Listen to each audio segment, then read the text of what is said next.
Près de 800 policiers ont manifesté leur ras-le-bol hier soir place Bellecour et rue de la République. Enquête favorable au début des travaux de la future ligne de tramway T6 entre Gerland et les Hôpitaux Est. Enfin, étape gourmande au marché des saveurs qui a réuni 200 producteurs à Lyon. Marchons, marchons, le sang impur, arbre d'osion. Une Marseillaise pour la colère policière qui ne retombe pas. Ils étaient près de 800 hier soir à Lyon, venus de toute la région pour manifester place Bellecour, refusant toute étiquette et se défiant de leur syndicat. Le mouvement de ce soir est un mouvement apolitique et asyndical. C'est vraiment spontané et uniquement entre collègues. Et pareil, aucun syndicat n'est derrière ce qu'on fait ce soir. Les syndicats actuels, ce que vous voyez actuellement à la télé, ce ne sont pas des policiers, ce sont des syndicalistes. Il y a une grosse différence. Ils ont été policiers. Je pense qu'ils ont oublié ce qu'était le métier maintenant. Les revendications sont nombreuses, peines plus sévères, notamment pour les agresseurs de policiers, meilleur matériel et aussi meilleure reconnaissance de leur métier. Qu'on retrouve les vraies fonctions de policiers. On n'est pas là pour faire des gardes, garder des portes ou garder des VIP, hein, ça se fait aussi malheureusement. On aimerait bien que parce que ça marche malheureusement comme ça, les primes des patrons soient dispatchées autrement. Parce que tout le travail qui est fait à la base est malheureusement redonné au patron. La base n'en voit jamais la couleur. Après le rassemblement place Bellecour, un cortège de manifestants s'est formé pour rejoindre les terreaux en empruntant la rue de la République. Laurent Boé est l'avocat lyonnais des policiers, notamment dans des dossiers d'agression. Selon lui, la question de la confiance est aujourd'hui essentielle. Le policier a le sentiment que désormais, la confiance, elle n'est plus ce qu'elle était à une époque, que le soutien n'est plus ce qu'il a été et le policier aspire essentiellement à retrouver ce soutien, retrouver cette confiance et pouvoir travailler en toute tranquillité dans une situation difficile. Autre sujet récurrent, celui de la légitime défense. Beaucoup de policiers souhaiteraient avoir les mêmes prérogatives que les gendarmes. La gendarmerie a la possibilité, après avoir fait des sommations, de faire usage de son arme dans des situations qui ne sont pas nécessairement des situations de défense immédiate de sa propre personne ou d'autrui.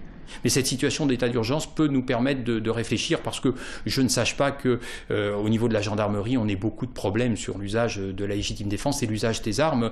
Pourquoi en aurait-on avec la police nationale? On peut avoir une réflexion sur la légitime défense sans aller dans des excès auxquels on associe souvent cette réflexion sur la légitime défense.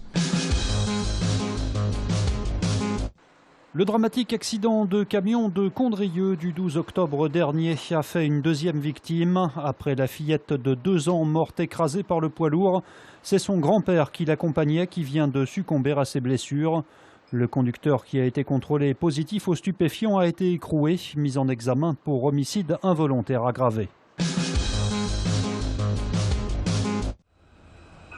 Desgenettes, c'est l'une des 14 stations de la future ligne T6. Après des mois d'enquête publique, le projet vient tout juste d'obtenir un avis favorable du commissaire enquêteur.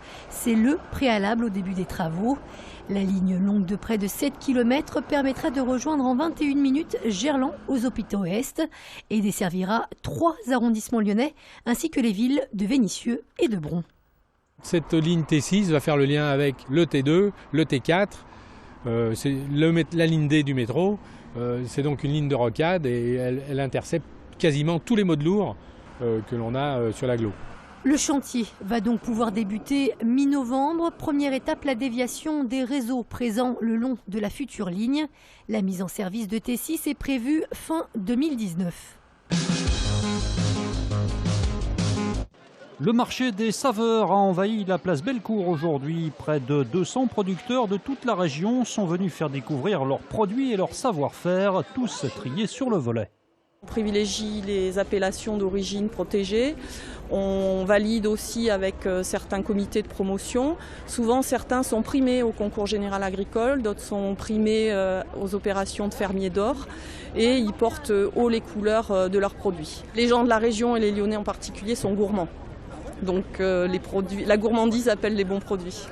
Beaucoup de fromage, bien sûr, puisque notre région est la plus importante de France dans ce domaine avec plus de la moitié des appellations existantes. Et pour aller avec ce fromage, pourquoi ne pas goûter la confiture de lentilles?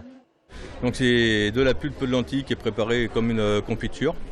Donc c'est uniquement de la pulpe de lentilles vanillée, du sucre et un petit peu d'agar-agar. Et donc on peut s'en servir normal sur tartines, sur des crêpes, dans du fromage blanc pour accompagner certains fromages de chèvre aussi et du foie gras. Tout aussi insolite et à découvrir également la terrine de carpe de la Dombes.